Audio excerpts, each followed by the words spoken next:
Thursday night. Well, yeah, pretty much. There was 3 games on Thanksgiving Day.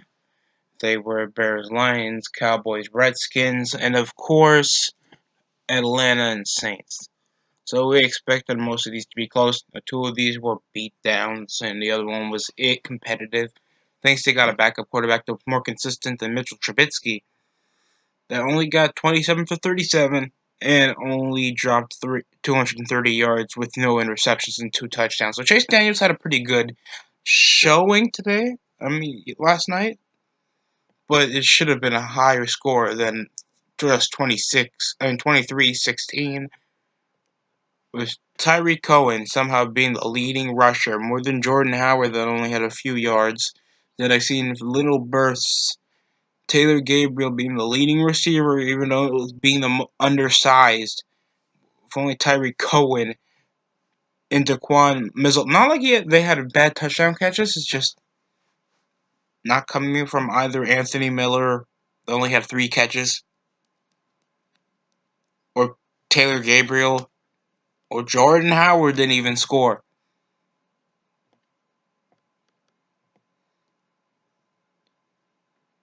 And a fumble recovery and loss from Trey Burton. That was a big play. Lions also got a turnover. Kyle Fuller and Eddie Jackson got an interception. I think the best defensive player was Kyle Fuller anyway. Or Akeem Hicks. I liked Akeem Hicks a bit. Pretty good game for the Bears. They lead up 8-3. They're better than the fucking Vikings Packers right now. They're better than the Vikings, shockingly. Even though the Vikings are incredibly competitive, but they beat the Vikings the last week, didn't they? Now they're 8-3 and they lead the division. They got this in the bag.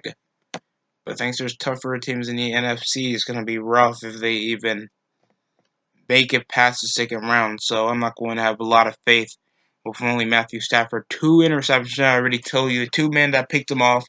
He was only 30. He was only 22 of fucking 38. They utilized their passing a little bit too much. Even if Theo Reddick and Garrett Blunt were having a good game, Bruce Ellington wasn't It was pretty. It was really a disappointing game for the Lions, and I keep noticing it looks like they're rebuilding after getting rid of Golden Tate, and after all that crap, they're still a weak passing team. How can you be 28 of 38? That's too much for me. I wouldn't be giving you the football anymore, Matthew. Gosh, you gotta be kidding me. I just look at this. 5 catches going to Kenny Galladay. Only no touchdowns from their leading receivers that have more than Tyreek Cohen, Taylor Gabriel that were the leading receivers. 2 of the top receivers have more. Theo Reddick has more. Bruce Ellington has more. Michael Roberts has more than most of their receivers because they have a better run game and they have a better passing game. And that's only with Chase Daniels starting. As well, another guy was Colt McCoy because of Alex Smith's ankle injury he had last week. And they performed better. Galladay only had 90 yards with 5 catches. And nothing came out of this? Oh my goodness. Not even a turnover off Chase Daniels, so you know this had to be a hell of a Thanksgiving game. Rashad Sheed, not much. He did get a fumble off a loose ball. I thought it was just an incomplete pass. Clover Quinn had a turnover. Had a tackle for loss, and Damian Harrison. I did like Romeo Okwue. Didn't he force a fumble? Or they got called back for it? Anything else? There was a punt deflection. Not much. Not much happened in this game. It ended 23-16, and the Lions sadly suffer a 4-7 record. They're like next game they're going to be at the playoffs because obviously if you're a Lions fan watching this, I would feel bad for you, man. I would. Because shit like this shouldn't be happening to your team. I expected a lot more of Matthew Stafford. I thought the backfield was a little better. I thought the passing was a little better in the first half. It was good running by LeGarrette Blount. I'm shocked that they even scored 2 touchdowns. I think they were one of the lower scoring teams in the NFL, in my opinion. God, I mean, next to the Raiders that don't even have a competitive football game sometimes. I think their best game's against the Chargers, I think. I wanted to say the 49ers, but the 49ers beat them with a third string quarterback, Mullen. So, yeah, that happened. Next up, we're going to talk about the Cowboys and Redskins. This is when I tune off and watch the last game later. It's a crazy game, plus I have to eat Thanksgiving dinner, so worth it. Not really, but it's crazy because we're in November. We're in late November now. It's Black Friday. Go buy something, go rob a place. So obviously, you're not going to get caught. Too many people in your local Walmart. Shit is going to be scary.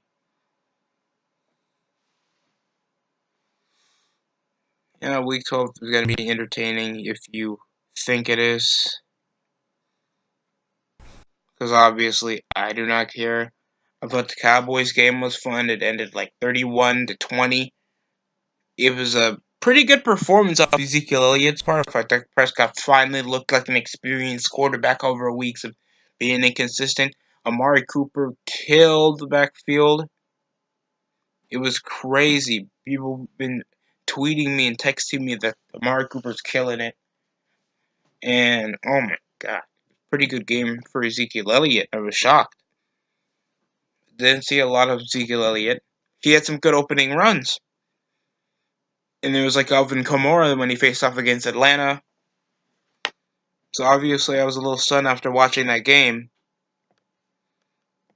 And I'm sorry, it's 31-23. So doesn't that mean that the Cowboys now leading the division?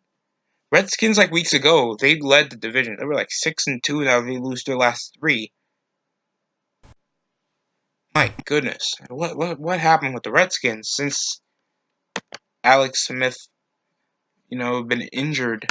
Well, that was just last week. If he just had a weak passing game, Vernon Davis catches football passes. It's like they don't rely much on their team. They don't rely much on the receiving core. They rely on Adrian Peterson that have been having a good season. Thank God. Performing the best he can. And it's 23-31, excuse me. Now it's 6-5, 6-5. I think that's the only tying record for leading in the NFC East. I wonder what the Cowboys and Eagles are doing. The Eagles, you're Super Bowl 52 champions.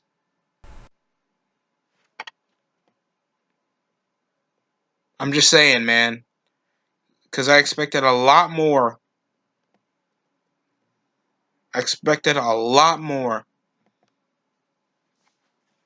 But it seems like the Cowboys were just a better team, even though Colt McCoy had a pretty fun game. But even though he played like a pro, Colt McCoy, I don't see a lot. I haven't heard about him since like Cleveland Browns. Dude coming from Texas. Obviously, this could have been a good homecoming game for him. He did it. He was 24 for 38, 268 yards, 2 touchdowns, 3 interceptions. Mask that. Yeah, they killed him. I think Xavier Woods picked him off. Dak Prescott was 22 for 31. He wasn't the best, but he was still passing the football. And Amari Cooper got 2 touchdown catches and killed it. He did a 3-throw celebration. 180 yards. Ezekiel Elliott got a touchdown. Crazy game for the Cowboys. So yes, it came from Anthony Brown, Xavier Woods, and DeMarcus Lawrence off a short pass. DeMarcus Lawrence, bad pass by Colt McCoy. That's where he got the 3 picks. Around Crawford, I thought Jeff Heath got a good game as well. Leighton Vander Esk, you got a deflect. No,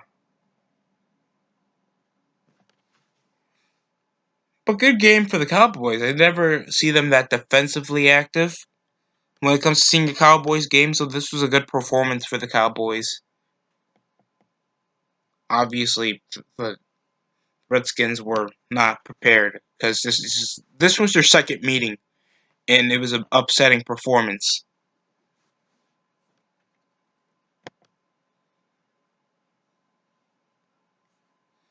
So next we're going to talk about the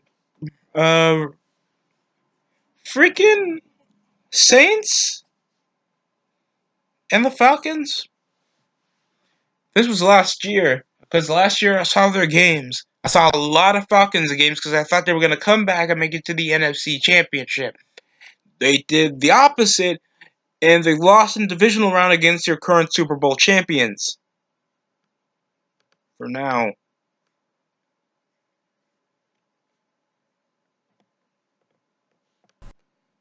Right now, the Atlanta Falcons suck. They got no defense.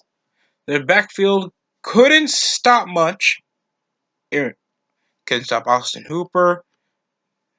They've been using a lot of crap of excuses. Mohamed Sanu had butterfingers. It was just a watchable performance if you had big hopes on the Falcons. Now I think the Saints are 10-1. Now the Rams are big threats. The Chiefs are big threats. The Patriots are still big threats for a contender. Why not? You're still not counting the effing Saints in all of this. They're 10-1. Drew Brees is having an MVP year. So is Alvin Kamara. Open the Jets. I think he ran off for 20 yards in the first play. And the dude killed it. It was just crazy watching the Saints just run around a team. From like 2 seasons ago, they were the best offensive team in the NFL. Maybe the best in Falcons history. Because everybody brings up Michael Vick, but they didn't have much. I think the best player was when Michael Vick was still on the team was Brian Finnegan. Don't remember that? You're not an OG fan. Brian Finnegan. Jeez, man. Come on, folks. Okay. Matt Ryan did have a pretty good performance, even though one interception matched 2 touchdowns off 377 yards. He had some good pass plays. But oh my god, there were some messed up passes. When you see why there was only 47 attempts. Matt Ryan was somehow the leading rusher. Next to Tevin Coleman. Tevin Coleman couldn't even get fucking... Wow! The Saints D-line locked him up for only 6 yards off 8 carries. Tell me you can't even get 20 yards off that? Yeah. So, Julio Jones, still, he puts up numbers like this. 11 receptions with only 147 yards. You're telling me you don't even get 1 touchdown catch? Well, you get Calvin Ridley. He dropped the touchdown catch because it was too underthrown. Mohamed Sanu didn't get a touchdown catch. It was only Tevin Coleman and Calvin Ridley. Even though you have Justin Hardy, Logan Posen isn't that bad. You have Austin Hooper that's underrated. Oh my goodness, guys. And Mohamed Sanu that's been reliable for third downs. You guys got yourself shanked. And then some. Nothing coming out of their defensive play except there was a lot of pass deflections. Mainly coming from Jordan Richards. And Desmond Trufant. Desmond Trufant is still a threat. I'm shocked that people don't bring this up. Devondre Campbell. Campbell. He did get a play. He got a tackle for loss. Boy, my goodness, guys. Where's Vic Beasley in all of this? Where is Vic Beasley? Wow, he didn't do much. So the team literally got their ass shanked. Good to know. Falcons fall 4-7, while the Saints are 10-1. And it's just shocking to know that the Saints were just rebuilding. They drafted, I think, another offensive lineman just to help Drew Brees. And now the Saints are thriving, picking up another guy from Alabama to rape a defense. Drew Brees had 4 touchdowns in the night with only 1 interception And I don't think that matters. Alvin Kamara trailed with 89 yards on 14 carries. And he didn't have to do the damn thing, really, because the D-line was so weak.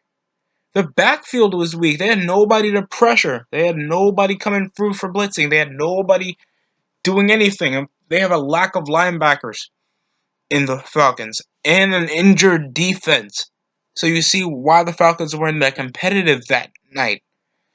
So, yeah, even though Matt Ryan threw a lot more, did it really matter? They weren't a better team. It's football. You don't have one man carrying a football team you expect it to be successful. That's what made the Falcons so threatening to almost win Super Bowl 51. And now it's 2018, the 2019 season. You guys don't even look like you're going to scratch wild card. If it's going to happen, it's going to happen to either the Cowboys now. But Mark Ingram also had 52 yards, but no touchdown coming out of it. It was only, I think it was only, not much. It was only not coming from Michael Thomas. It was coming from Ptolemy Lewis and Dan Arnold, Austin Carr, and Kirkwood. Not Alvin Kamara, not Mark Ingram, not even Benjamin Watson, that I've been seeing a lot of, or Michael Thomas. It was effing Dan Arnold. He did have a good game, 45 yards. He was passing the ball like crazy, like Drew Brees. He kills defenses. Come on. Hitting short routes like that and killing defenses. Come on, man. It was a murder. There was no reason to watch the Saints game because you knew they were going to win. And I'm saying that because jeez, man. I used to watch a lot of your games back in 2010, man. It was unfair. A lot of fumbles. One fumble came off Drew Brees. 2 forced fumbles off Demario Davis and PJ Williams. But that's not going to happen that much. Off Eli Apple and Von Bell. It was a pretty good defensive game. Another good defensive game off a team that you don't see that well. Getting that many good defensive games coming out of them. Demario Davis did get a sack, and so did PJ Williams, and it did force a fumble. Cameron Jordan killed it. 2 sacks, 3 tackles for losses. He had a good game. Anything else, it was a good Thanksgiving performance for teams that are looking playoff eligible, especially the Chicago Bears and the New Orleans Saints. Anything else, these teams that they fought were just rebuilding.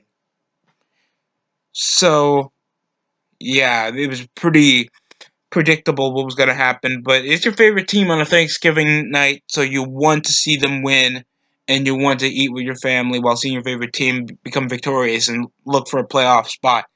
And if we look at the playoff picture, kind of simple, because we know that the Saints still lead in the NFC North. Panthers, Cowboys. No, I think it's now the Redskins that have to go for a race. Because there's no actual dominant winner in the NFC East. And this is just taking a bit long. Because obviously I'm not the tech guy. So, yeah. Hope you guys have a good Black Friday, though. It's going to be crazy. No, I saw some child lose a leg last year. Just a bit of an exaggeration. Obviously, I really am excited for this NFL season. Thanks. I'm seeing a team that I've been seeing years rebuilding, just now in a Super Bowl contention, that are the Rams. And if we look around, we see the divisional leaders coming out of the Steelers, Chiefs, Saints, and the Patriots, I think. Or no, it must be the Rams. With only wild card protection is the Chargers, Texans. The Chargers, Texans are getting overshadowed. And the Ravens somehow with the Vikings and Bears. something. Still in the race are the Redskins now after losing to the Cowboys. Falcons are somehow still contendable. It's only week 12. There's still a few weeks of football left. So don't be ashamed if your team is doing that bad. I mean, the Bengals still have a chance. And I'll be talking about the Bengals soon enough. Thank you. I hope you guys had a wonderful Thanksgiving.